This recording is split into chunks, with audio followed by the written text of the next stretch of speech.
Make sure you mark Friday the 23rd of March in your calendars, because here at the New York Hall of Science, we'll be hosting Women in STEM Night. If you're a student in middle school, high school, or college and curious about a career in science, technology, engineering, and math, then we have a wonderful night of career experiences for you. There'll be tons of fun, hands-on activities, and you'll be able to network with female leaders in STEM to hear all about how they conquered the STEM world in their careers. There'll also be light refreshments, and best of all, it's free. There'll also be a special screening of Amelia, a story of a young girl with polio in the 1930s who uses her shortwave radio to try and contact Amelia Earhart, the first female aviator to fly across the Atlantic Ocean single-handedly. We've also got amazing partners participating like Pepsi, the Museum of Interesting Things, and Girls Who Code. So when you're here, make sure you go and talk to them about the amazing opportunities in their fields. Now, whilst every STEM night is completely free, an RSVP is required, so make sure you click on the link provided so that we know you're coming along. Also, if you know someone who is interested in exploring a career in STEM, make sure you share this video with them.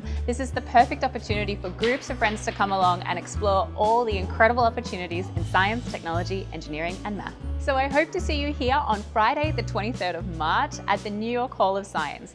We're just off the 7 train in Corona, Queens. See you there.